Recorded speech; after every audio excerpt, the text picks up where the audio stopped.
to the Crooked Table podcast, where we discuss the world of film from a fresh angle. And now your host, Robert Yanis Jr. Welcome to the Crooked Table podcast. This is Rob. On this show, we democratize the film criticism conversation by bringing on fans and critics alike to dig into their personal connection to a current or classic release. You can find more episodes on Apple Podcasts, Spotify, and other podcatchers. Also, drop us a rating and review on Apple if you get a chance. And this episode, I'm honored to welcome to the show Vanessa Taylor. Welcome to the podcast. Hello. Happy to be here. So you're, I guess, the final part of the Geeky Waffle triad that that has finally debuted on the show. So tell people a little bit about your podcast, formerly Geeky Girl Gab, and who you are and all of that. Sure. So we are now the Geeky Waffle, formerly Geeky Girl Gab, and we are a podcast blog website just discussing all things geeky. We talk about a multitude of different fandoms from Star Wars to Supernatural to more Star Wars, it seems nowadays, to Disney.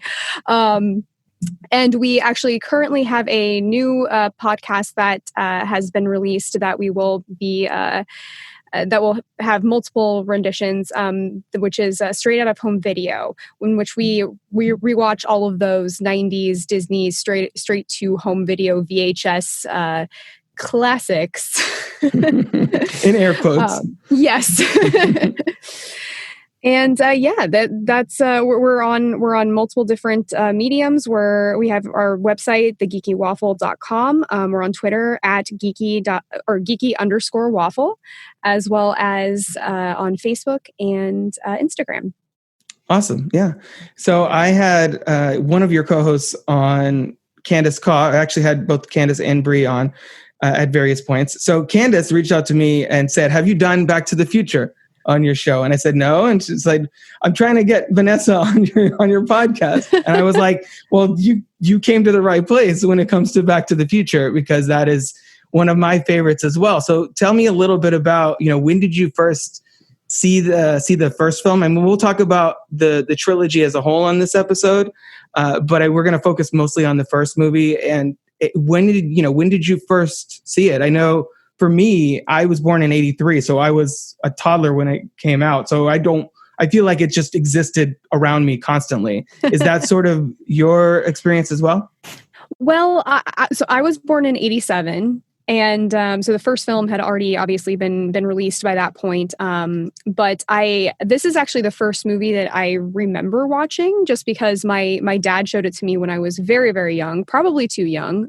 He had a history of doing that, but obviously it made a very positive impression. Because it became one of my favorite movies and trilogies, and still to this day. I recently actually got engaged, and congratulations! Thank you. But we're getting married on November 5th of 2021. And I had a mini freak out because November 5th is the date that he goes back in time. Yeah. And also, our DJ is Great Scott Productions, so it all just seemed to kind of align. So that's just obviously my very nerdy journey. Will you be wearing the Lorraine Baines Enchantment Under the Sea gown as you walk down the aisle? That is a very classic look. So I'm not closed off to it. It might be up for consideration. Nice. So what are your thoughts on the trilogy as a whole? Like, I know some people really defend the third one, and because generally the consensus is the first one is a stone cold classic, second one's kind of messy, third one was a bit of a return to form. I feel like that is kind of the consensus that I've seen. And I feel very differently about the sequels. I mean, obviously the first one is sort of, to me, it's in that untouchable realm with like The Princess Bride, like The Wizard of Oz, like these perfect movies that you don't mess with. What is kind of your thoughts of the trilogy as a whole? I mean, I love the entire trilogy. I think that I'm of the camp that the second movie is completely underrated because that's actually my favorite one. I agree. And yeah, I don't know why people talk such shade about it. But yeah, I've always loved the second one. But I think as a trilogy, it stands very strong because I don't think that there's one particular point where I was thinking, you know what, this has gone a little too far. I mean, obviously, it's a movie that there's a lot of things that you have to suspend disbelief, just like anything else. But I didn't sit there thinking, I'm just not buying this. This does not feel like Back to the Future. I feel like every single one offers that new kind of spark while also retaining the basic like continuity and like inside jokes. And so I think it stands very strong as a trilogy. And I know that at some point, for many years, people were asking, please make a fourth one. But I'm glad that they didn't, because I think that they set it up in a way that was just this perfect little, mini story. Yeah. And apparently Robert Zemeckis, the director and co-writer, and Bob Gale, his screenwriting partner on the first one, and I forget how it breaks down. One of them has a story by credit on Zemeckis in the sequels. I forget exactly how it goes, but it's the two of them apparently hold the rights to it, and they're like, that's not ever happening in our lifetime. In fact, I think I don't know if you watched the Josh Gad's Reunited Apart thing that they did, but there was a part on there where he asked about the fourth one. And they said they made a joke about the only way that they do a fourth one if it was about Doc and Marty going back in time to stop them from making a fourth one. And so yeah, I mean, go ahead. No, I was about to say that all I remember was watching like back when it was just on VHS and they had the making of Back to the Future that even back at that far back, Kirk Cameron was actually like explaining all of the Back to the Future, the background and all the story behind it. And then they were like, well, is there going to be a Back to the Future 4? And he's like, nope, not going to happen. Yeah, end of story. No shared universe for Back to the Future. No, which is great, except for the musical. But that's true. That's a different medium. I give it a free pass. A little bit. Yes, exactly. But no, I want to talk about the back to the part 2 thing that you mentioned, but also while we're on the subject of kind of the greater franchise, before we get into the movies and then, go on way too long about each of the films themselves, have you gone on Back to the Future, the ride, before it unfortunately departed? Oh, absolutely. Sorry. Oh, was there another question? There was an addition to that. Oh, sorry. And were you familiar at all with the Back to the Future, the animated series from the early 90s?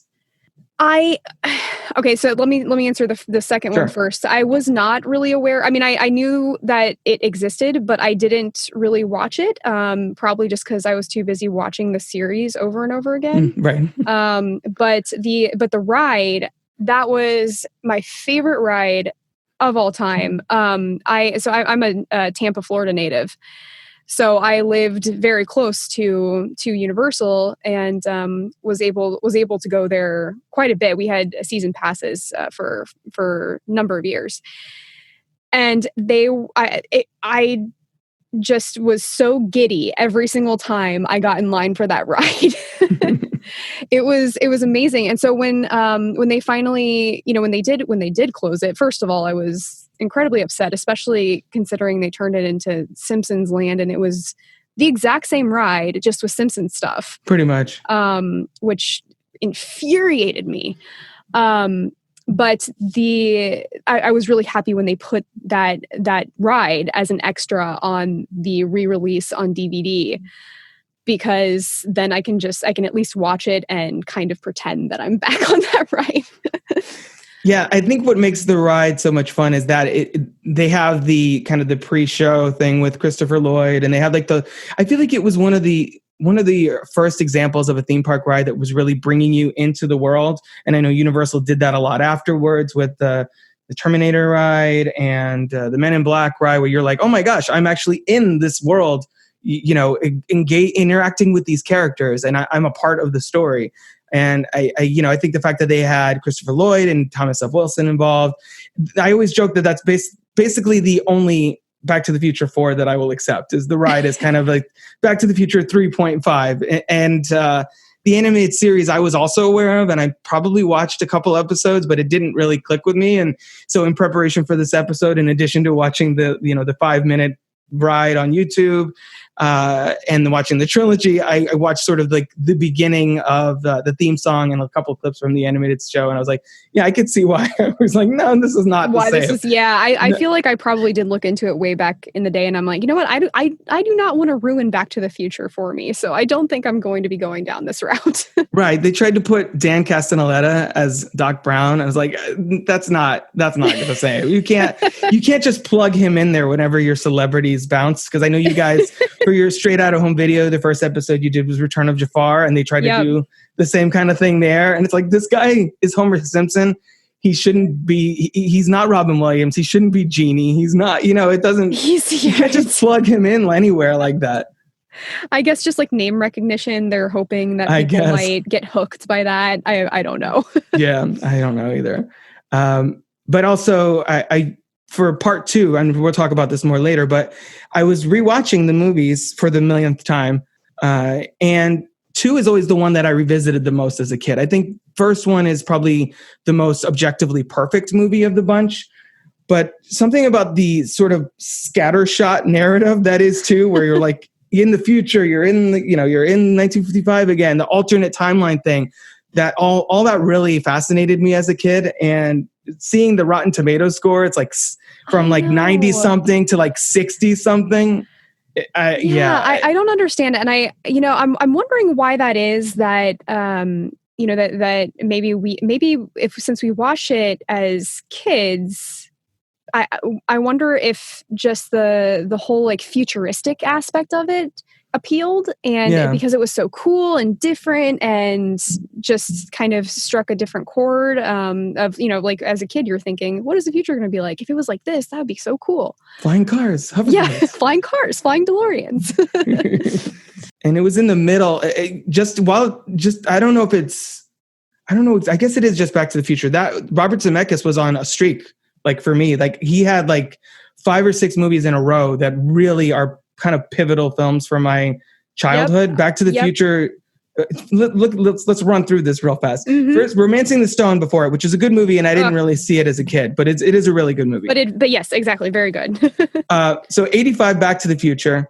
88, Who Framed Roger Rabbit, which I've already covered as like a Rob's choice on this podcast. Back to the Future Part 2 in 89 and 3 in 90.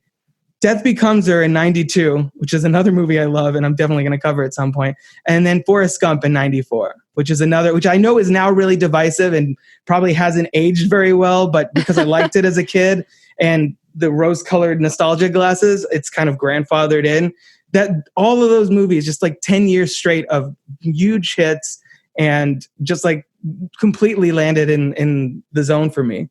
Yeah, and I believe Christopher Lloyd was in Roger Rabbit just because he was working on Back to the Future. I mean, not just because, but Bob Zemeckis was like, "Hey, I think you would be good in this role as well. Do you want to do this?" Right. Which is weird to think that Roger Rabbit is in some ways the less ambitious of those 2 endeavors, because they did the sequels back to back. Yes, no, but because that one was so, I mean, I guess this would be off topic, but that one was just so different and new and incorporated. I mean, it blended cartoon life with reality. Right. I don't know how often it was done before that, but that was definitely, I feel like, one of the first major films to ever do that.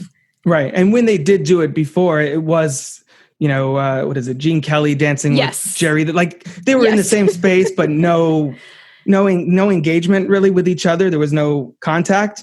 Yeah, it was cute, but this just took it to the next level. Right, exactly. And I think you could probably almost see some of those tricks that he learned on Roger Rabbit and maybe coming to bear in Back to the Future 2 a little, just as far as compositing together footage of Thomas F. Wilson as multiple versions of Biff. Yep. Which we'll get into in a second. And Marty McFly. Yeah. Multiple versions of his entire family, basically. Pretty much. But I think before we get too deep into all of that, let's listen to a little bit of the trailer for Back to the Future right now. Marty leads an ordinary life. No McFly ever amounted to anything in the history of Hill Valley. Well, history is going to change. And 1985 is not his year. But Dr. Brown is about to change all that. Are you telling me that you built a time machine out of a Delorean? He's sending Marty 30 years back in time. It's a flying saucer from outer space! Now, he's trapped in the past. It's got to be a dream. About to meet Chocolate. his future father. He's a peeping Tom. Wow! And he's making an impression on his mother. He's an absolute dream. And he can sleep in my room. Anything you do could have serious repercussions on future events. Now, he's got to make his mother and father fall in love. For crying out loud, I haven't even been born yet. And only Dr. Brown can help him get back to the future. That was a little bit of the trailer for Back to the Future from 1985. As we said, directed by the great Robert Zemeckis, I guess, he's kind of fallen off a little bit over the years, just with all his, his motion capture stuff, Beowulf, Christmas Carol, those things that haven't been as well received. And then his last couple really, really dropped off. So I'm hoping that The Witches will bring him back. I think that's the next thing he has lined up. But that's, again, off topic. I had a feeling this was going to happen a lot this episode. So to start off our conversation on the first film, generally, Vanessa, why is this movie so perfect? How much time do you have? It is exactly. It is so perfect because, one, they somehow managed to make time travel epic. It's not like time travel in and of itself is not epic, but if you think of some of the other ways that time travel has been iterated, I feel like going back in time in a DeLorean, what more could you ask for? And also, what more, when you're thinking about the actual storyline, and they designed it this way. It wasn't supposed to be something about like, oh, wouldn't it be cool to travel in time and see some sort of historic event, because they didn't want people to have to, know all these little intricacies about history or anything like that. The main plot is, wouldn't it be cool if you could go back in time and meet your parents? And I think everybody kind of wonders that, because you hear the stories about your parents and you're like, hey, I wonder what they were like back then. And that actually was what the creators were thinking when they did this, was they're like, I wonder if I would have been friends with my dad. It's personal history. Unless you have Lin-Manuel Miranda doing a musical about history, a lot of times people are just you're alienating the majority of your potential audience, and this makes it, like you were saying, this makes it universally relatable. It does. And it's just it's action, it's comedy. It has a little bit of drama, but mostly it's just a fun movie, and it keeps you on the edge of your seat the entire time. Whether it be the fantastic lightning clock tower sequence, or even just him first running into his dad, which is a very short thing, but it's just very epic in its own right. Yeah, this is one of those examples where every element just lines up perfectly. We mentioned how the science fiction elements interact with the comedy, how I think the cast is really the key here. I mean, we'll talk about the visual effects and the music and things like that in a second, but do you think this movie would have worked with Eric Stoltz as Marty McFly, as it was initially, or at one point, I think they were like 5 weeks into shooting. They were quite a bit into shooting, and I think that they had already spent about $4 million. And they were just like, he's just a little too brooding. And I really agree. If you look at Michael J. Fox in many of his roles, he just has this kind of timing and like comedic timing, but also just a variability in the way that he performs. And so I think that the range of what Marty McFly is and what this movie is, that really needed to be handled by somebody specific. And I think Michael J. Fox was perfect for that. You need that. I think, inherent likability, but also that sort of shorthand that you get that this is inherently a good kid who's kind of scrappy, kind of mischievous, kind of Alex P. Keaton-esque, and obviously in a lot of ways that was Fox's jam at this point. And he was filming Family Ties at the same time that he was filming Back to the Future, which is insane. I mean, he would get up super early in the morning. He would be taken to Paramount at 9:30 a.m. to start filming there, and then they would end at 5 for Family Ties, and then he would be driven to whatever site they were filming for Back to the Future that day, and then somebody would drive him home like basically right before dawn. He would sleep for a few hours and then repeat. There are so many legendary stories like that about the making of this movie, the Eric Stoltz thing, the Michael J. Fox just like sleeping for basically not sleeping for months on end to just pull these things off. There's the whole legend about how some studio executive wanted to call it Spaceman from Pluto or something like that. Well, yes, because he thought that the Back to the Future title was confusing because he's like, wait, if you're going back, how are you going to the future? And they were like, no, we're not naming it Spaceman from Pluto. This is why it makes sense. Well, but apparently they played it off like it was, haha, funny joke about that title. And he was like, oh crap, never mind. Yeah, that's exactly the way I meant it. But to be fair, he did have a point. John Mulaney, I don't know how familiar you are with his work. But love him. Yeah. Mm-hmm. Yeah, me too. He's got the whole bit for people listening. He's got a whole bit about, what are you going to call this thing? Back to the past? Like, no, Back to the Future. Yes. Which is, as a John Mulaney fan and a Back to the Future fan, one of my favorite bits. But not only that, he has the other thing when this is a nice transition into the other dynamic duo that grounds this whole trilogy, Christopher Lloyd. This movie, they're just friends. Like, 17-year-old kid, and he's friends with as John Mulaney says, disgraced nuclear physicist. Did you ever even wonder that as a kid? Like, I just somehow accepted that they were like, yeah, this is his buddy. The funny thing is I just accepted. I don't know if it was because I was a kid when I first watched this and I accepted a lot of things. But like I continued to accept a lot of things. And it wasn't until people started talking about that kind of stuff that I was like, oh yeah, that doesn't really make sense. Why would he be friends? Like, what is their backstory? We never get a backstory.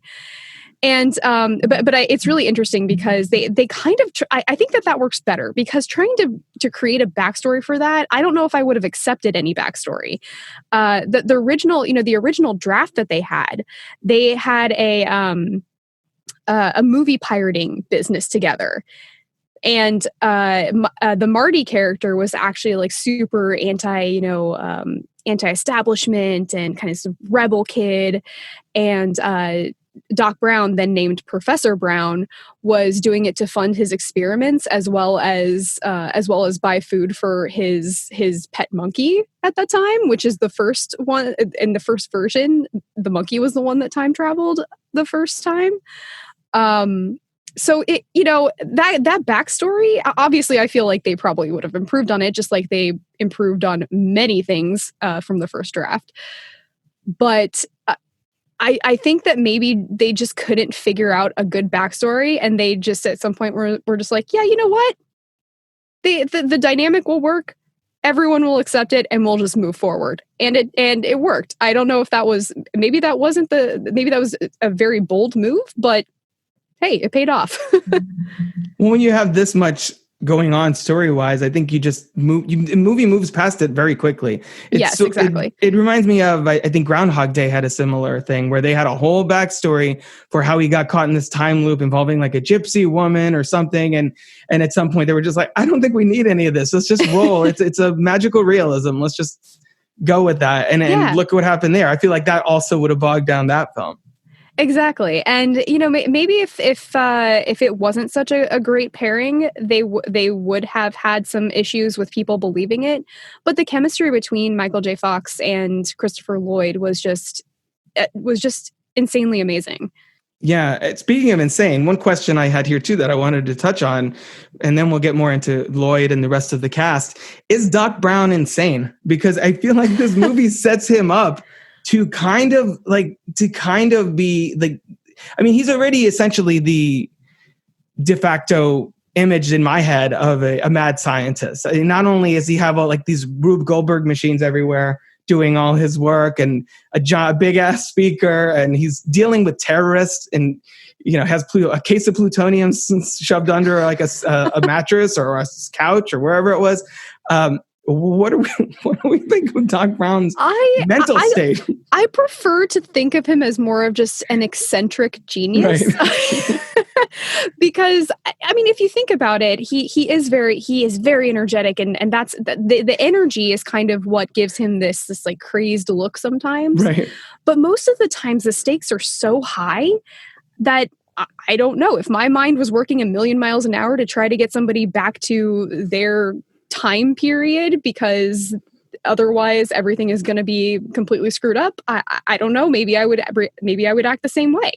I really love, I mean, Doc Brown, I'm obviously not knocking Doc Brown at all. He's one of my favorite movie characters, possibly of all time. Yes. Just because he has some of the best lines in the trilogy. Just the way he's just, especially in the sequels, I think he gets more into things like, this could be a rip through the space-time continuum, things like that. The way that he is so casual about things. I wrote down, and now is our first instance of our conversation sort of bleeding into the sequels. But he says it's after Marty's confrontation with alternate Trumpish Biff, mm-hmm. and has that whole, we're going to have to go back to 1955. And he says, and he talks about, this could be a nexus of whatever, like a one of the most important time periods in history, or like whatever he says. And he's like, or it could just be an incredible coincidence. And it's just it's that self-awareness that these movies pull off so well, where you're like, or we could just need to because it was the first movie, everybody, and I love that attitude. At one point he essentially breaks the fourth wall in this movie, where he's like, we're gonna have to send you, and he turns to basically almost to the camera, back to the future. Yeah. And then just like looks off into space. It's that's kind of high energy, and he's living he's in a completely different headspace as the rest of the characters, and I love that about him. He has that sort of all-knowing vibe, especially in the sequels, where he's traveled through history a little bit more, and he's tricked out his Delorean. And again, like I just think that his mind is just moving a million miles an hour, so that's just also how he acts.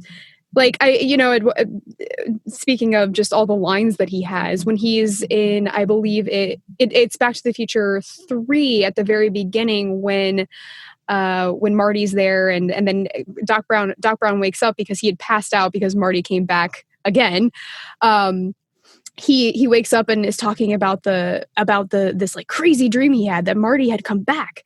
And then he starts going off on all these possibilities on how that might have happened, and just at a million miles an hour again, which is a very big tribute to Christopher Lloyd's acting. Mm-hmm. Because think of all of the lines that he had to memorize with all of these random scientific and non-scientific terms that he had to then just completely speak and go incredibly quickly, and then vary everything, and just the timing. It was amazing. It was. I feel like I think that dynamic between the two of them is the foundation for the whole trilogy, and I think it makes if that casting, like we were been saying, if that doesn't work, everything else falls apart. Like, no, but we wouldn't even be talking about this movie right now. Mm-hmm. And I doubt Eric Stoltz would have had the same chemistry with Christopher Lloyd. Yeah, all of the casting, all of the characters, like this was all. It's just crazy looking at the entire story, and like this could have been a major flop. Mm-hmm. It could have been a major flop from the whole, the first draft and actually some of the subsequent drafts up until this one, because this, like originally the time machine was this random energy converter, and then when he comes back from the 50s, it was in a refrigerator. Did you see that recently? I just recently came across that John Cryer, who auditioned for Michael J. Fox, Marty McFly, he detailed this whole thing where that the Indiana Jones fridge thing was actually in an early draft. Yes. Yes. Yeah. Is this something that people have known, or did this just come out? Because I'd never heard it before. Well, I don't know. I don't really know. I have, so the reason that I know that one specifically is because they released on, or at least near the, I think, October 21st, 2015 date, a book that's Back to the Future, The Ultimate Visual History. And so it has a lot of that information in there as far as the drafts and all of these these crazy things that happened. And so they have a very detailed description of the first drafts of the movie. And that's when I learned about it. And that's also crazy. why I feel maybe because the first iteration of Marty was a bit more of a rebel and probably a bit more brooding, which is why maybe they did cast Eric Stoltz, because originally they still may have had a little bit of that idea in their mind as part of his character, and then just realized that it wasn't working out. And then Christopher Lloyd almost wasn't in this movie either, because when he first read the script, he threw it in the trash. If it was called Spaceman from Pluto, I don't blame him. But right, but then he was very happy that I actually don't know how he ended up taking on the role after doing that, but I know that he was incredibly happy that he did, because again, it opened up so many opportunities for his career. It just sent him on a very different path, but one that he was insanely happy with. So yeah, there's a lot of things behind this movie that it originally could have been a flop. But the fact that they reached a draft that was actually pretty intriguing, even though obviously still a lot of suspense of disbelief, and the fact that they had this amazing chemistry between these two actors, among other things, obviously was very key. Because the whole heart of the movie really is that friendship. I mean, obviously, you have the relationship with Marty and the way he sees his parents, and that's also obviously the kind of entry point for a lot of people. Is just, well, what would my parents be like?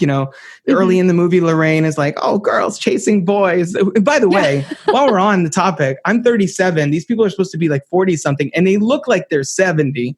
Well, I think old age makeup is all over the place. Well, but I think that was intentional, because if you see the first part of it, obviously they look they do look older and they look very run down. But when he comes back and he's fixed everything, they look what you're actually supposed to look like at that age. It just always struck me that way. I'm like, wait a minute. He's right now, Michael J. Fox is 59. He looks younger than 47-year-old Marty McFly in Back to the Future Part 2. That's true, yeah. And Biff, old Biff, who I guess is supposed to be in his late 70s, looks like he's 110. Yes. So I feel like they're just way over exaggerating the old age makeup, which I think in some respects has not aged well. I think you see Strickland's old makeup in the beginning of the first one, and his neck just looks a little, I don't know, plasticky maybe. But I think for the most part it works. When they made these movies in the 80s and early 90s, obviously, they were not accounting for high definition and all those other things. But I think that being said, it mostly holds up. But yeah, we're going on tangents again. But I was saying about the heart of their friendship, because the climax of the movie isn't even really the lightning storm. The emotional climax of the movie is his racing back to save Doc from the Libyans. Yes, exactly. Well, I feel like there's multiple climaxes, honestly, Well, yes. which is also why this is a great movie, because it just keeps you interested. It keeps pulling you in further and further.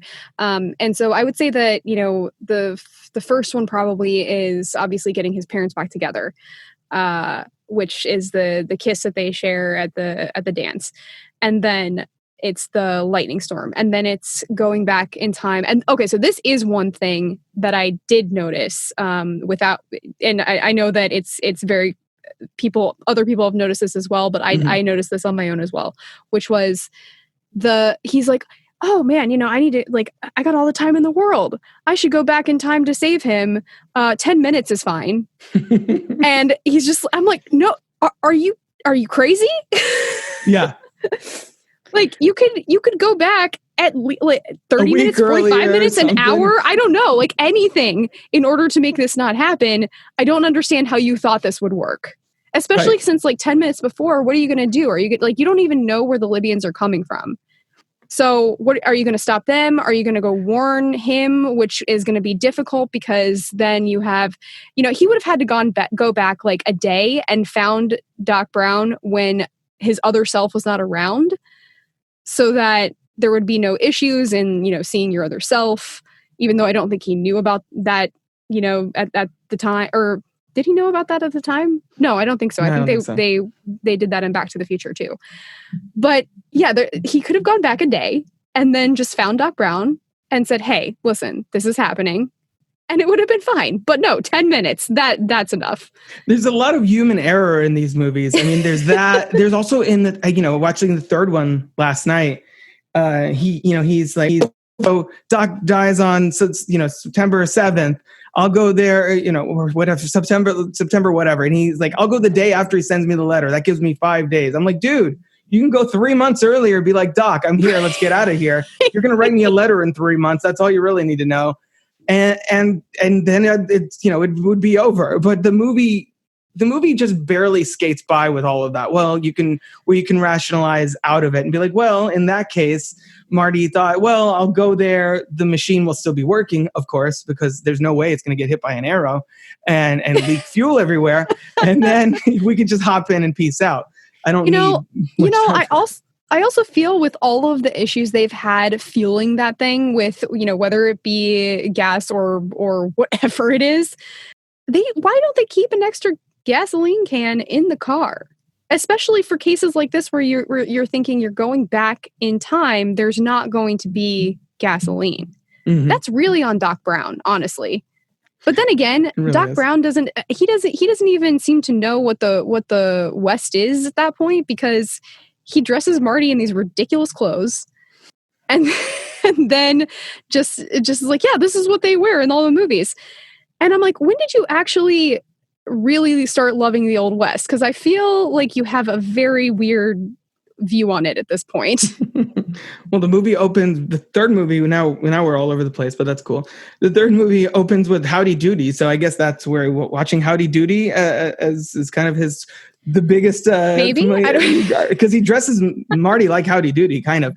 And by the way, since we're on the topic, for two people who are so concerned with tampering with history, they do it literally all the time, pun intended.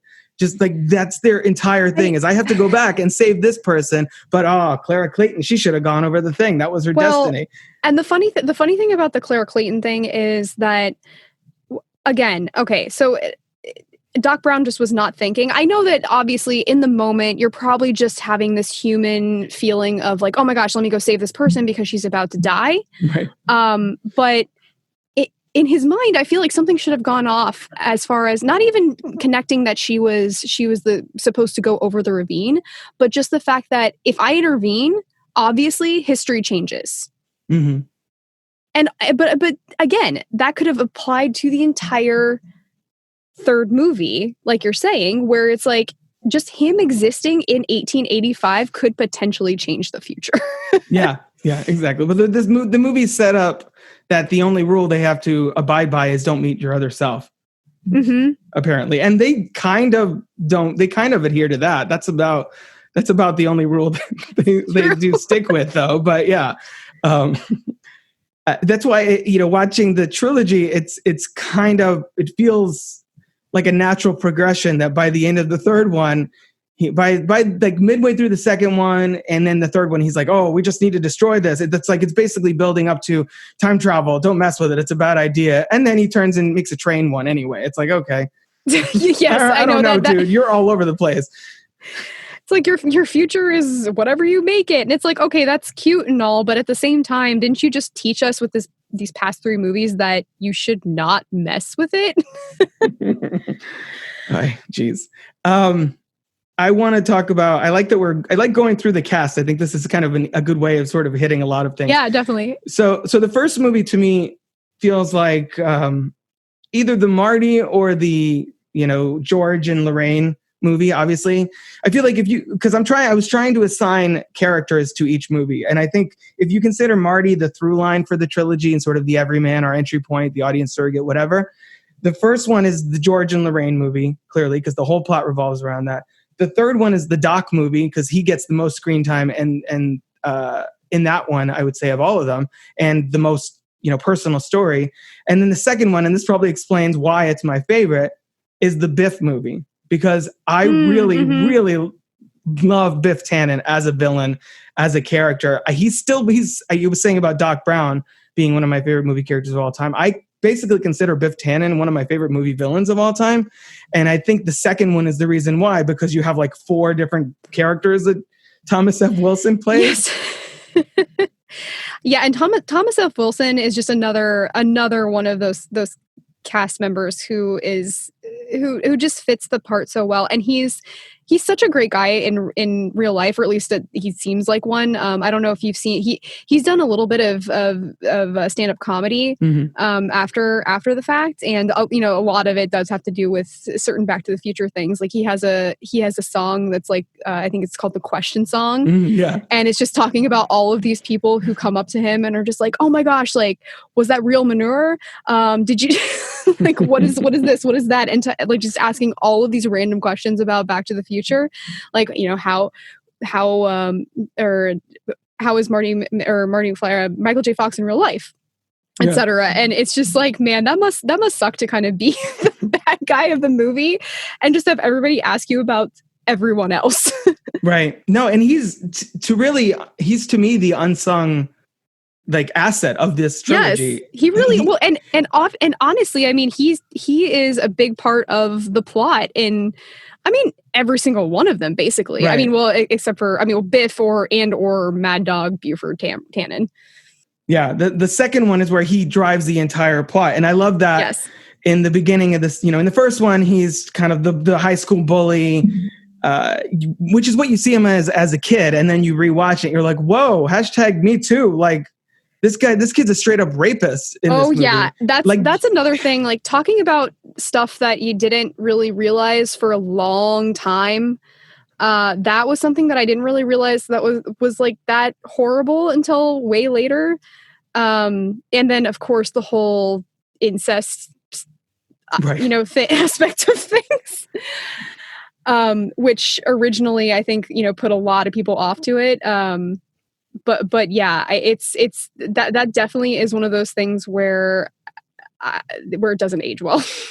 Yeah, exactly. I mean, not that it was great at the time, but right. But as a kid, you're like, oh, he's just trying to steal some kisses. What a stinker. Well, I thought, I knew that, she didn't want to kiss him. And so that's why I thought she was struggling. And so I was just like, oh, okay, that sucks. And good thing that George showed up. But that's it.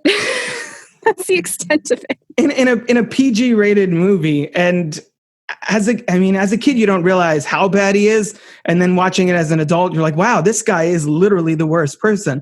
In a way, I feel like that makes his character more compelling because he is so bad. Like it makes him even scarier and more chilling throughout all of them. That he's actually a really bad guy. it makes it weird in 1985 when he's like, oh, hey, here's your new book. I'm like, this guy, you keep him around? The guy that tried to rape your wife? That's the weirdest part, but okay. I didn't even actually think about that until now, but that is very, very weird. Why wouldn't you just... Because, I get the whole, like reverse... Well, not reverse bullying, but in a way, he's just like, okay, now you were terrible to me, and now I own you, kind of thing. Yeah. But yeah, why wouldn't you just be like, you know what? I'd never want to see you again. Exactly. Please leave me and my wife alone forever. No, he's just he makes a comment of like, oh, Biff, I have to keep an eye on him ever since high school. I'm like, or you can just not. I mean, just an idea, right? Instead of like, Biff, don't con me. I want 2 coats of wax this time. But yeah, Biff is so... In the first movie, he's just the bully / aspiring rapist, I guess.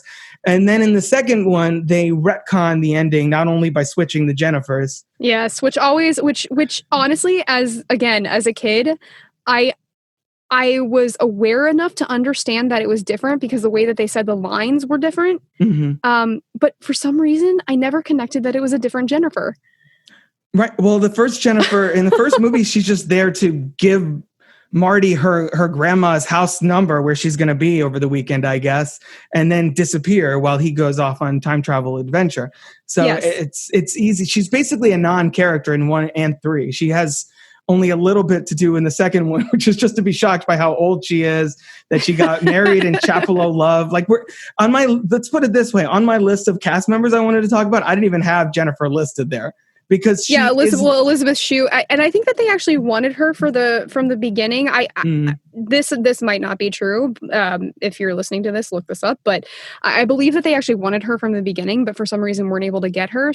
But because she was able to sign up for 2 and 3, they just completely switched that in part, and then it was just like, okay, now you're Jennifer. Sorry, other actress, I guess. Claudia Wells, yeah, she seemed. I mean, she seemed fine. Yeah, I think that she was good as Jennifer, but yeah, maybe they just wanted the name recognition or something. I don't know. It's not like they needed it at that point, but right, exactly. I think I saw an IMDb trivia, and I don't know if this is accurate either, that they offered her 2 and 3, but I think her mom got sick or something, so she turned it down. Claudia Wells, I'm not sure exactly which story is true, but all right. Yeah, so we have something to research. I know, seriously, homework. I like either Jennifer, I guess, but like I said, she's so non-essential that you don't even. It's like in Thor: The Dark World, where they switched out Fandral, one of Thor's buddies, and you're like, oh, different guy with blonde hair. Didn't even notice. But going back to Biff, in the second one, they retcon in the beginning where where we're going, we don't need roads. They take off, and then he sees the flying DeLorean in 1985, which is the incident that kicks off the whole movie, because then he recognizes it again in 2015, goes in there, takes a little joyride, and rewrites history. And that to me was such an interesting idea, that you can go back and create an entire, like, I was such a little geek child, I guess, for loving that chalkboard scene. And I was like, splits off into another in Hill Valley. And I was like, this is so cool that, the second one, I think it's just the machinations of the plot, like, that really drew me to it over the first one. And that's really all comes from Biff. Yeah, that's very true. And the whole just the whole idea of going back and the funny thing is that he actually is kind of brilliant in a way, because he realized that he could just go back and make whatever life he wanted to. I mean, obviously it sucks because he ends up, this is a deleted scene, but when he comes back to the future in the deleted scene, he actually just erases from time, because obviously that future Biff no longer exists. Interesting. So I think so it's kind of interesting, because I wonder what he actually thought he was doing. Because obviously he has this great idea. Oh, great. If I go back in time and I give myself this book, I will become insanely rich. I wonder if he was planning on coming back and just having all of those riches waiting for him when he came back. And that's why he did it. It's possible. Biff doesn't normally think things through all the way to conclude. Make like a tree and get out of here. I mean, he always drops it at like the 11th hour.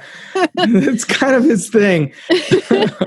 But yeah, I love Biff. It's such a great villain in this movie. And they toy with the McFly Tannen rivalry, which runs multi-generational. All the way. Apparently, yes. yeah. From the Wild West with Seamus McFly all the way through to Griff and Marty Jr. Like, there's like 130 years at least of McFly, Tannen back and forth. And that's the kind of thing that, like, for me, I love the second one because it captures to what I assume having a time machine would be like that. It's I had notes about this, and now I can't. Yeah, it's more episodic in that they hop around a lot, but it really captures like the possibility of what it would be like to have a time machine where you go to the future, you go to the past, things can get messed up, you have to go fix it, like the complications that it would arise from it. Whereas the first and third are much cleaner. And I think by the time they got to the third one, they were doing like Wild West versions of bits from the first one. And that's to me where it started to feel like, okay, the formula is kind of winding down a little bit for me, who's not particularly swept up in the Western genre as a whole. You know what I'm saying? Yeah, no, I mean, that's the thing is that originally Back to the Future 3 was my least favorite because the Old West kind of thing didn't really appeal to me. But I think I just got over it because it's obviously still a great film, right? And it continues the entire story of Back to the Future, and I think it was the perfect way of ending it. I mean, even though we've already discussed the logistical flaws in the way that it ends, but still, I think that that it definitely held its own after the first two. But you're right. I think, and maybe that is why the Back to the Future 2, because it is just a little more complex. People just maybe they were more reluctant to believe it, or they thought that it was just too much going on. But yeah, I agree with you that it was really cool just to see all of the different, intricate ways that these timelines intersect. It's also, for my money, one of the best examples of kind of a retroactive trilogy, because clearly when they made the first one, it didn't have a to be continued at the end. It was just, and then they had more adventures, the end. Yes. And then when they did 2 and 3, shot them back to back, which again is something that the Matrix franchise did, the Pirates of the Caribbean franchise did. And Pirates also had kind of a retroactive trilogy in that they took the compass and they kind of retconned a little bit what it could do and made that the jumping off point for the sequels. I think the second one does a really good job of making it feel, minus the Jennifer switch and the loss of Crispin Glover, which we didn't even get to him yet. Oh, yeah. Minus that, I think it does a really good job of making it feel seamless in that they already had that lead into the sequel, in that I didn't even notice. I've seen these movies a bazillion times and I didn't even notice until this most recent watch that he says in here, Marty asks Doc, "Oh, what are you going to do now?" He's like, "Oh, I'm going to go 25 years into the future and I could see who wins the next 25 World Series." And I was like, that sounds like the plot to the second one. I mean, well, and originally I think that was actually in the first draft of the original movie, because Marty initially was the one with the plan of like, ooh, let's go back and get this, get all this information so that we can bring it back to the future. And Doc Brown's like, absolutely not. But he sneakily turns it back to the past. Also, he wanted to invent rock and roll, but that's beside the point. Yeah, one of the only and then again another aspect of this movie that, in light of Black Lives Matter and representation and diversity and everything that we're now finally shedding a light on, the fact that Michael J. Fox goes back and steals rock and roll from Chuck Berry, not particularly a good look, but Well, no, but at the same time, it's like I feel like at that point it was innocent enough. I hope, right? But yeah, it's that's one of those things where you're looking at today's climate. You're like, maybe not such a great thing. To be fair, though, with the Doc mentioning the World Series thing, he says in the second one, "I did not make the time machine for financial gain." He doesn't say in the first one that he's going to go bet on those World Series. He just wants to know who wins. So that is true. He's he didn't say. It's another one of those almost plot holes that you're like, wait a minute, and you're like, oh, that's right. You can get around. Like you can barely get around it. And I think it's the fact that these movies are so tightly written. I mean, just the little details. I'm sure about how it's Twin Pines Mall, and then it's Lone Pine Mall. Yep. Like there are a million different little things that you notice every time you watch these movies, and a lot of it is so brilliantly constructed just from a storytelling standpoint. Yeah, go ahead. Oh, sorry. No, I think that from a whole time travel, because time travel obviously is a very debated topic as far as if it did exist, how exactly would that flow? And there have been a lot of different movies and shows that have tried to take a crack at their own version of time travel. But I feel like this is this is one series where you can just see that they legitimately thought through the entire thing. I mean, obviously there's some holes and there's some differences because it's not a perfect system without knowing exactly what time travel is. But they really did think, like you said, the Twin Pines Mall, and then now it's Lone Pine Mall. Like they had these little details that they peppered in that just made it seem that they really followed this from beginning to end, and they imagined what each consequence was of each action in the past. Yeah, there's so much care and like love and attention to detail in these things. And I think that's part of what makes it seem so special. And the fact that they weren't planning the trilogy out in advance, but then make it fit like they did by little things, just having the first one be all about, the clock tower. And then the second one, obviously they revisit that. But then in the third one ends with Doc Brown giving Marty the photo of them in front of the clock tower, which was being constructed when they were in there, and the way it all comes full circle. And I think that's part of why the fan base has been so protective of like, no, you can't make a fourth. This is like, it's a perfect circle. You can't. You're going to make it like a Q or something. You can't add anything to that. It's just it cannot be. Yeah, they fixed everything. They're fine. Don't do it. Don't do anymore. Right. Exactly.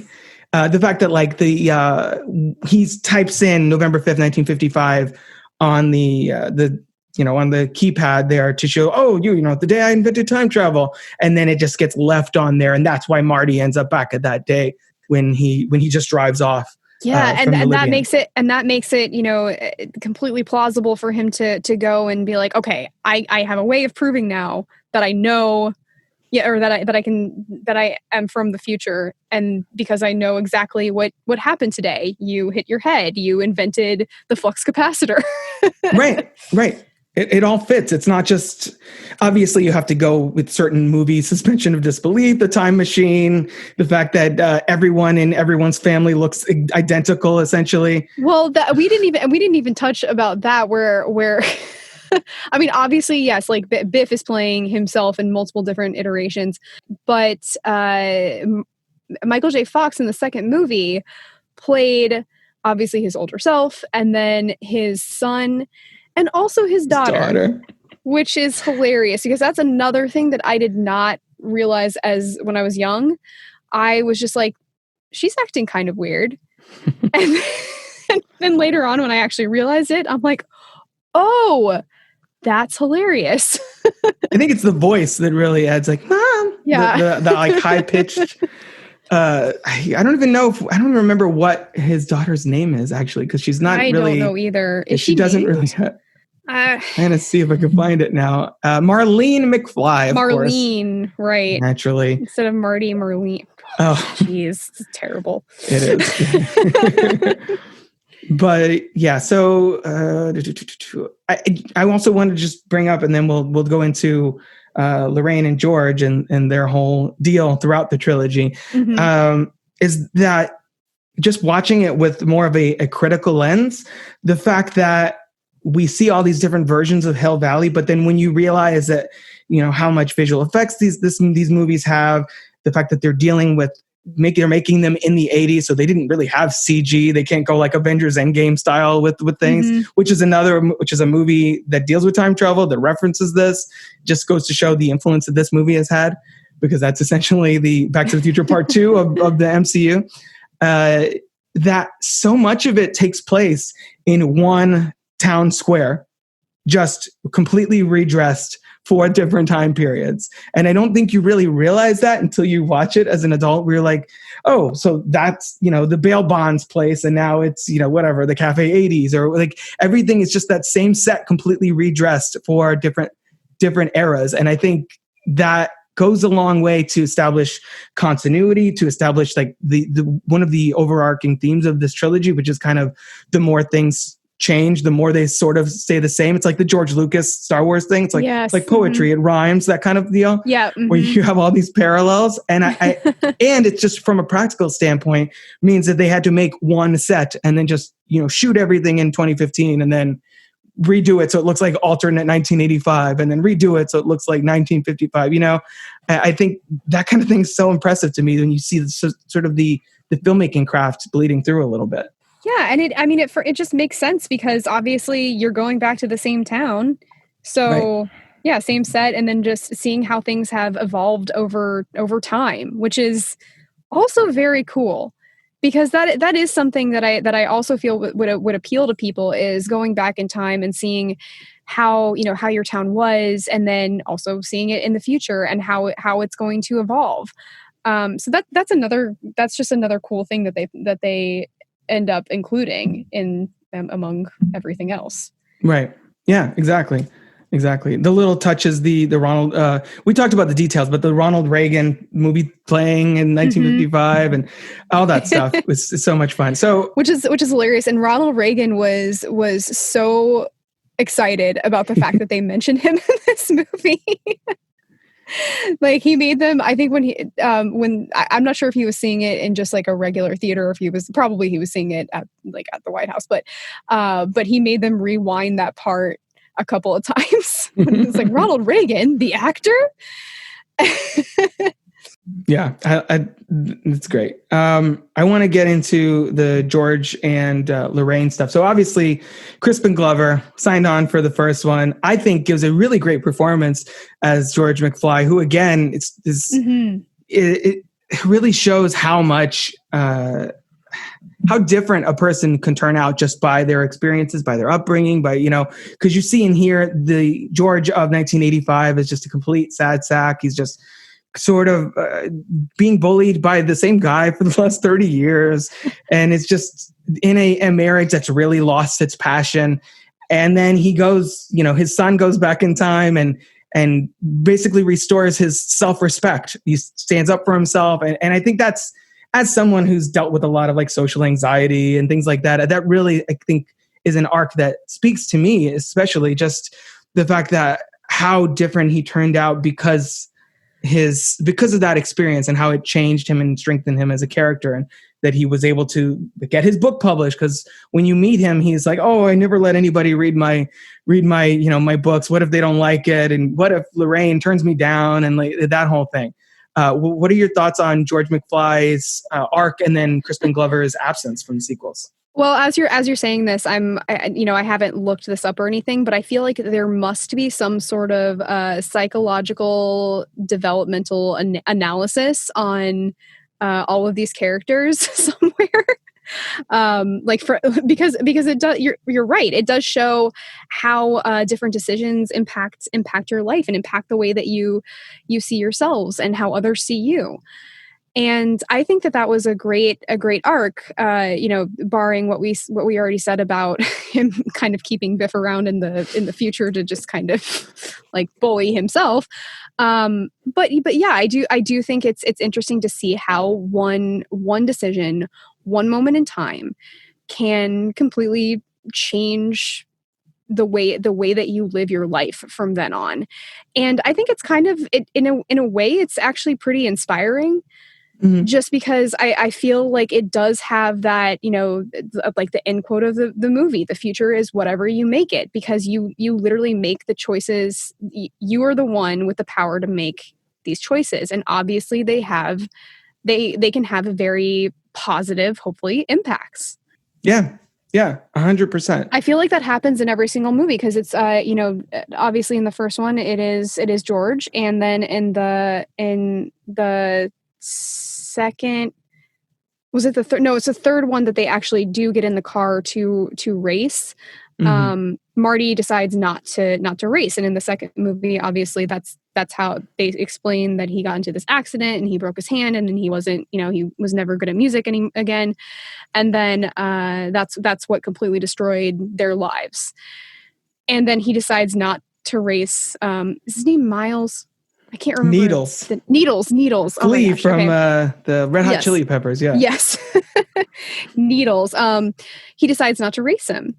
And again, that completely changes the course of history. They have no idea how at that particular moment, but the note that Jennifer brought back from the future erased. And so I feel like there's that kind of through line throughout everything where you take the power in your own hands to make decisions, and that can actually make a very big impact on your life. Yeah. That's the whole thing that the second one introduces is Marty doesn't like being called chicken, which is weird yellow. Or yellow. Yeah. Which is weird because they don't have anything like that. That starts in the second one, at the beginning of the second one. And just by osmosis, I always felt like it was somehow in the first one, but it's not in the first one. That's one of the things that they set up in crafting the stories for 2 and 3 together. I love that too, that the message in the end is just focus on your day-to-day decisions, live your life, go after what you want, blah, blah, blah. Don't worry about where am I going to be in 10 years. Yeah. And also don't worry about what people think about you. Just do what you feel like do, or not what you feel like doing, but you know what I mean? Do what you want to do that, brings out the best you and that you think is right. Mm-hmm. Yeah. It's sort of also as an aside, I think as a writer and a creative person, I noticed this time how much, considering they're dealing with a time machine and technology and, 2015 flying cars and hoverboards, which we still don't have, by the way. I know. I was really upset by that. I was like, all right. I remember being like in the early 2010s being like, all right, you guys have like 3 years and then a hoverboard, please. I know. And I went to watch Back to the Future 2 on the day that, they released it back into select theaters on October 21st of 2015 as the day of like, oh, back, you're in the future and you're just watching the future that they envisioned. And it's like, yeah, I kind of wish it had gone this direction, but I mean, we're obsessed with nostalgia. We have true. like screens everywhere. Thumbprints. I mean, I got a new iPhone recently, so I don't have the thumbprint one anymore. I have the face one, the Face ID one, but thumbprints are biometrics. Things are like everywhere. So there's certain things they got right. Just not the fun ones. But where's the flying cars? Where are the hoverboards? That really disappointed me. Yeah, exactly. Absolutely. But how much writing and just like the written communication is a big motif in these movies. And I didn't even realize that until my most recent watch. Just the fact George's book is one. The letter that Marty writes for Doc in the first one, the letter Doc writes for Marty in the second one, which carries over into the third one. The paper, the you McFly, you're fired thing in the third one. All of that, it's like paper communication, and even like the faded pictures is like. I think that it's funny that for a movie that's so involved with science fiction, that this tactile physical paper is such a kind of a running theme, and I think that I just found that interesting. Yeah, I never really considered that before, and I'm actually wondering if that was just because like in that time paper was still a thing, and so they didn't really consider the fact that it might not still be prevalent in future generations, like the fax machine. No one has fax machines anymore. Right, yeah, I noticed that too. That's one they definitely got wrong. We're way past the fax machine. I mean, they looked fancier, but... That's true. And the fax machine prints out a copy, I think, in the closet where Jennifer is. Like, they're everywhere. Just random printers everywhere. Why would you need that many copies? It's funny because I'm like, wait, so instead of like technology where it probably would just go to one particular thing or maybe a couple of it all of a sudden everyone just has multiple fax machines. That's weird. Right. So Crispin Glover in the first one, obviously we talked about how George falls out of a tree, and that was supposed to be how they met. So it was basically a relationship built from pity, not built from her witnessing, the strength of character that he has and stuff. And also that's another kind of like inappropriate moment too, because he falls from the tree because he's a peeping Tom. I know. And then Marty, observes that in disgust for all of us at least. So there's that. But it's even the beginning of that relationship is markedly different. They fall in love under more, I don't want to say genuine circumstances, because it was their kid going back in time and manipulating it a little bit from behind the scenes. But it was still romantic. Like I feel, for some reason they were destined to be together, and it's just that the way that it was structured the second time around, it turned out a lot better for them. Right. He's her density, apparently. Her density, yes. So romantic. So she is obsessed with her son, Calvin Klein. I guess we should. What are your thoughts coming from a modern context of Lorraine's character and that whole weird storyline with her and Marty and all of that mess? I do really love the moment where he's just like conflicted because he's like, "You're my mom, but you're so young." So yeah, exactly. Well, I think I don't know. I mean, obviously, it's so incredibly weird. But again, as a kid, I wasn't really thinking about that. I was thinking more along the lines of when I was super young, just being like, "Oh yeah, of course this is bad because the mom needs to fall in love with the dad, and it's uncomfortable," and not really thinking further than that. But yeah, she is very handsy. And I think that Marty acts very appropriately by being like, "All right, I'm leaving. I got to get out of here." Right. It's a dynamic that hasn't aged well, obviously. But I mean, the movie, that's the whole point, is that it is uncomfortable. Right. The movie recognizes this is awkward, that for you to be hanging in this kind of situation with your mom who's into you.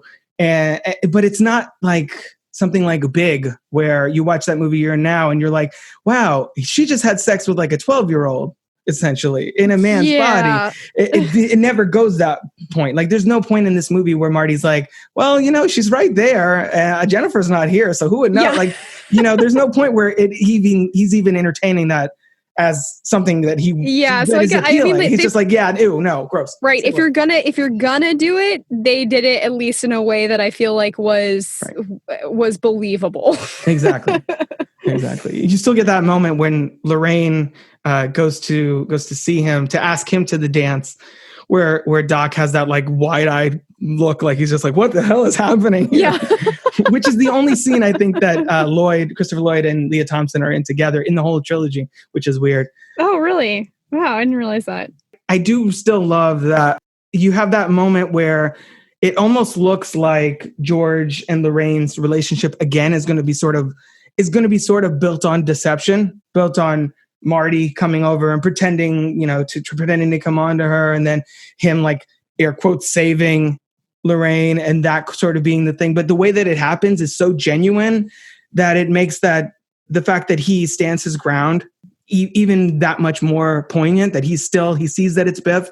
He is scared of Biff, but he also sees that Lorraine is in peril, and he still decides to stand up to Biff and face him and has that, no, Biff, like leave her alone, that kind of thing. And the big confrontation with the sort of slow motion thing, not slow motion, but it just kind of, I don't know. Yeah. That moment is just, I get the feels every time I watch it, just because it is her seeing George for who he really is. Yeah. And he's actually, standing up for her and for himself and doing, and yeah, that brings up a good point, because I wonder if their relationship would have been the same if it had been, Marty who he punched, because it wasn't a genuine action for George, so he might have not believed in himself still, and therefore he might not have had the confidence in himself to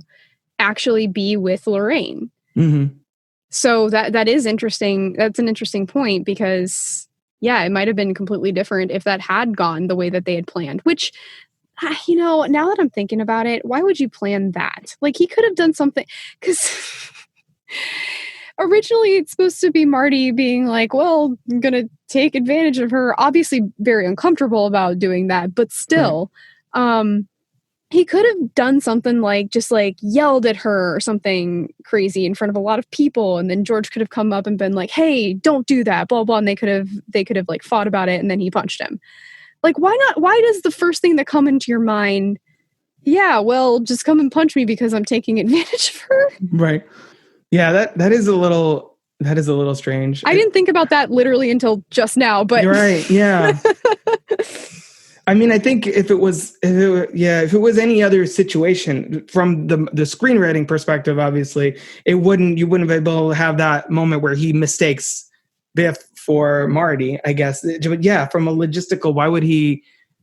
I think because at that point he still assumes his mom was so like chaste, and it's not until you get in the car where she's like drinking and smoking, and she's like, it's not like I've never parked before, and you're like, Jesus Christ. Yeah. Marty's just like, whoa, this is not what I thought my mom was like at all. Which is again where the comedy comes into play. But yeah, I just love that moment, and I think it's probably honestly the most emotionally powerful moment in the trilogy is that big sequence there, which we get again revisited in the sequel. And they live happily ever after until old Biff goes and messes with things. So Crispin Glover obviously had sort of a legal issue with the movie, didn't come back for the sequel, so they recast him basically as a glorified stand-in for the long shots or for hanging upside down because he threw his back out and his face is obscured, or just there's a lot of moments where they're redoing the first one from a different perspective with like young Biff and the second movie's Marty, and there you see the Lorraine and George through the door, and George, just as George is coming into focus, it shifts over to the other characters, that kind of thing. And I think they find a lot of creative ways around it. What is your thought on how? As a kid, we probably didn't know anything about any of this. As a kid, I didn't notice because again, they do a brilliant job about kind of working around that, and obviously using the footage from the first movie, which was brilliant because obviously if you do that, then you think, oh yeah, this person's in this movie. But yeah, it is kind of sad. I wonder if they had gotten Crispin Glover, if it would be any different, like if they were planning on some sort of storyline that would include him more. But yeah, I think that obviously the way that it worked out great, but I do kind of wonder what they would have done. Well, because the whole storyline of the second movie, at least in part, is George McFly was murdered in 1973, as we find out, by Biff. And they really find a way to take the absence of Glover and really fuel the story. They're like, all right, we don't have him there. So what happens to George McFly? Oh, he gets killed off. That makes our villain even stronger. That explains why we don't see him very much. Like it fuels Marty's motivation and the antagonistic relationship with Biff. Why he has to go and get that almanac back to restore his, like it all, it's just from I don't know if they're teaching Back to the Future 2 in screenwriting classes. They probably don't, because it is kind of looked down upon generally, but just the way that they make that all work, where, growing up, we didn't even notice that was the case. We're like, hey, what happened to George? Like, oh, he's there, kind of. From a distance. It didn't occur to me that was anything other than this is just why they just wrote it this way, Right. Yeah. I think that they dealt with that beautifully, and they still have Leah Thompson around to do all the scenes where Marty gets knocked out and wakes up and on the 27th floor or on the McFly farm or whatever, all those parallels, like we were saying. I think she's another one that I think gets overlooked in these movies. I feel like everybody's always Marty and Doc, but Wilson and Glover and Thompson really, I think they get kind of underrated performances. Yeah, they really do, because I mean, think of the versatility that Leah Thompson had to portray. She has the original character, and then she has her teenage self. And then she has, this kind of alcoholic, like my life is in ruins kind of character. And then she is an Irish immigrant, and it's very interesting. I feel like she did a great job. And what I'm thinking now is in Back to the Future 3, she's obviously still the mother figure, and but then Michael J. Fox also plays Seamus McFly, who's her husband. I wonder if they would have tried to go with Crispin Glover if he had been signed up for the third movie, or yeah, I would think so. Because now you're making me realize that it's a character that played a character that looks like Marty and a character that looks like Lorraine as a married couple, and now that's kind of back to the awkwardness from the first one. Yeah, that's an interesting point. I didn't even think of it that way. I just assumed, well, by that point, I was just like, okay, yeah, I guess Crispin Glover is not in it, I guess. Yeah, or just like, okay, this is, yeah, of course, everyone is just kind of the older versions of themselves. That's fine. Right. Exactly.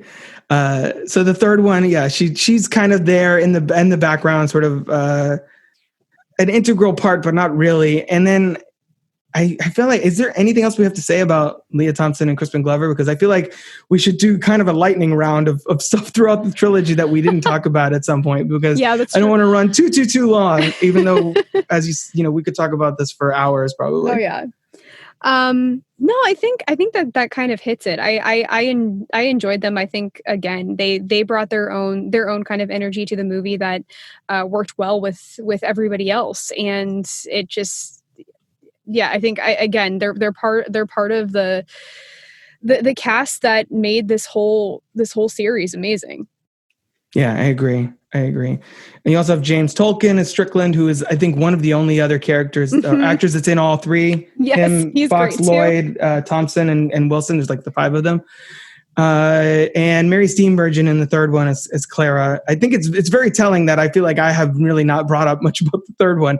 Not because it's bad, because like you said, I think it does provide a satisfying ending to everything. I understand, and I think one of my favorite things about the third one is that they do try to incorporate a lot of stuff from the prior to create this through line, like the whole clock tower thing. When they're talking about how fast can this thing go, they're unloading the clock in the back, and then you have the whole scene with the duel or the shootout or whatever they call it. Right. And he comes out and he has the bulletproof vest thing that he got from the oven. And that is a direct tie-in to the movie that Biff was watching in the second movie where they were watching and he had the bulletproof vest. And I'm like, how did that tie in? It was hilarious because I'm like, I don't think he was paying attention to the movie when he walked in and was confronting Biff, but obviously something stayed with him. And then the first one with Doc and the Libyans, how he survives the shooting. Yep. Another's bulletproof vest. Yeah, there's a lot of that kind of thing in the third one. There's a lot of care that goes into the third one. So even though it doesn't quite resonate with me in the same way, I do think it might be, I don't know if it's Christopher Lloyd's best performance, but it's definitely his most well-rounded performance of the three, because he finally gets sort of his own love story and like his own, we got a little bit of him, a glimpse of him as his personal life. And we at least learned his favorite author. That's for sure. Yeah, exactly. He gets to play like the lovesick teenager. And Marty is like, okay, we got to do this correctly. It's a role reversal. Exactly. About this. Yeah. And, there's a lot of interesting trivia that's associated with that one too. Like the fact that Michael J. Fox actually, when he was shooting the scene with the where they hang him, he actually almost did choke. Oh boy. And this is in his autobiography, or at least the first one, Lucky Man. Because what you're supposed to do is you have the hands under your throat, and so that actually creates enough room so that it actually doesn't do anything. But something about it, he just slipped or something, and he started freaking out, and apparently they were like, okay, he's a good actor, but I think something's actually wrong. And it was like, oh man, that really sucks. Like that, it's interesting, like what happens behind the scenes and like what people actually go through for these kinds of scenes. Yeah, and it's crazy when you think of things like that don't even necessarily seem like they would be dangerous. Like, oh, he's just there. It's just they're pretending like he's getting hanged, but it's like, no, it's much more complicated than that. Let's see. I don't really, the train sequence in the third one, obviously I love that. And I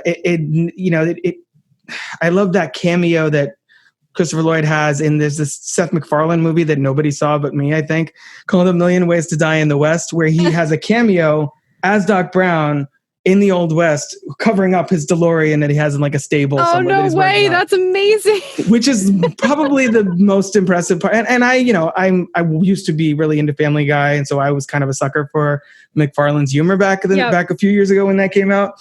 But that was one of the moments that really stood out to me. I was like, oh my gosh, and it fits with the storyline because he's stuck in the Old West. Yes.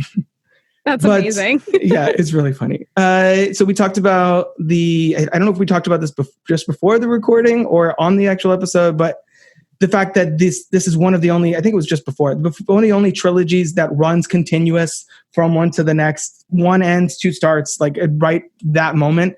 And I love that about it. I think that's why, for me, it really kind of set the bar very high for sequels, in that now whenever I see a sequel and there's a significant time jump, it kind of annoys me. Something like The Dark Knight Rises, where it's like 8 years later. I'm like, oh, really? Come on now. Right. I want to see. Don't do that to me. Continue the story. Don't just jump and then another adventure. Like I like trilogies that are of a piece, and even like the Star Wars trilogy, the original one especially. There is time between, but you get the sense that nothing particularly of note to the main story happened during that time. And I really like that these movies just flow seamlessly from one to the next. It's just like this and Lord of the Rings are just made to sit there and binge, like spend a whole Sunday just watching all these movies. Absolutely. And I love that about it. We already said how 2015 is not nearly as fun as it is in this movie. I love the gag in the second. You notice these are a lot from the second one. The gag in the second one where Doc apparently goes to a rejuvenation clinic. And he looks the same. He looks exactly the same. I love that. That's one of my favorite quick gags in the movie. The fact that Christopher Lloyd, as John Mulaney points out, his character's either 40 or 80. It's unclear. Yes. He just is the only one that I don't think has any makeup on. I feel like they just darkened his hair a little for the 1955. Exactly. Is there any quick and blink and you miss him kind of jokes or gags like that really stood out to you? Yes, but now I can't remember any of them, of course, because I'm on the spot. But I think that there's so many of them. I think that it's worth anybody rewatching, especially if you haven't watched in a number of years, because they're everywhere. And it really, and especially if you haven't watched in a number of years, there's probably a lot of things that you'll notice that you didn't before. And I mean, I've watched these movies over and over and over again my entire life, and I feel like I'm still discovering stuff about it. Yeah, and there's so much detail involved in it. This little, the Mad Dog is part of the this is how Biff Tannen made his fortune, Lifestyles of the Rich and Famous style thing playing in front of Biff's casino, which obviously they were shooting those back to back, so they knew about that. Little Elijah Wood, speaking of Lord of the Rings. Oh yes, Elijah Wood. Yes, that was hilarious when I first realized that was him. And it's such a bit part, but it's like, oh my gosh, you grew up to be Frodo. Right, exactly. I really the little recurring catchphrases, obviously the Great Scott and Marty being like, "This is heavy, Doc," and the other one that I really like is that he's always I keep going back to Mulaney, but Mulaney mentions the thing about Ice-T, where he keeps having to for Law and Order SVU, he keeps having to understand what sex addiction is, I think it is. And Marty's just constantly asking Doc, Doc, are you telling me that, my mom has the hots for me? He's constantly are you telling me that we're stuck here? He's always asking Doc for confirmation, I guess, to make it clear to the audience what's actually happening. So I love that. The fact that it takes him half the first movie to stop saying things that make him seem like a crazy person, about the rerun on television or, Yeah, it's come on, dude. You at this point you know what's happening. Yeah, that's one thing that I never really get about movies or shows like this where you're supposed to you clearly even though it's crazy and you think it's crazy and it's weird and it's not what you were expected, you know where you are. Why are you acting like this? Right, exactly. Oh, Black Past Maple. That's John F. Kennedy. Who's John F. Kennedy? And he's the well-adjusted McFly. We've seen the family tree. Yes. It's all over the place. And he's like the paragon of McFlys at this point. And it's so funny. The fact that DeLorean was a real car, obviously, but I feel like now it might as well be the Millennium Falcon or the Batmobile. Like nobody actually thinks it was a real car, but it was. The people only know it from this movie. Definitely a real car, and they still do exist. They're not really, I mean, obviously not being mass produced, but they still are in existence. And if you're lucky enough to ever have one, please call me up, because I've been wanting a DeLorean my entire life because of this movie. I feel like I've seen one on the road like one time. I was able to sit in one. I was able to sit in one once because I went to so there's an outdoor concert venue out here in Virginia, and it's called Wolf Trap, and they do collaborations with the National Symphony Orchestra, where the National Symphony Orchestra will come and play the score to a movie while the movie is playing. Nice. It's really cool. So they did Back to the Future one day, and we went to go see it, and somebody who was there drove up in a DeLorean, and I went up unashamedly, and I was like, I am so sorry, but can I please sit in your car? They're like, we get this all the time. Yeah. Here's a pair of Doc sunglasses so you can, say where you're going, there are no roads.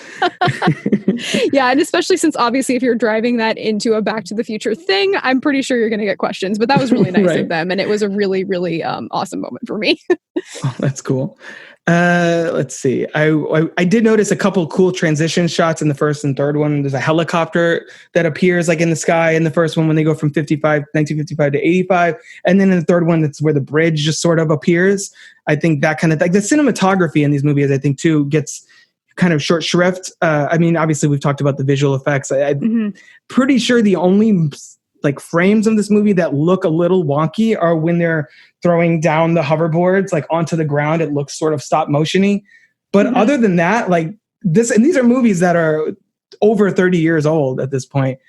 They look pretty seamless. It's crazy how, and I think that's a testament to the fact that they clearly used mostly practical effects. Yeah, and I'm like getting chills just thinking about it, because again, that I think that's just what makes this movie a classic, is the fact that it was, not only was the acting great, not only was the chemistry between everybody great, and the comedic timing and just the script. They were able to, the cinematography was great. The editing was great. The music was very powerful. That was the last thing I was going to get to. So powerful, yes. That Alan Silvestri, again, who did the Avengers theme, who did Forrest Gump, who's done a lot of, especially Zemeckis stuff. He's like Zemeckis' guy.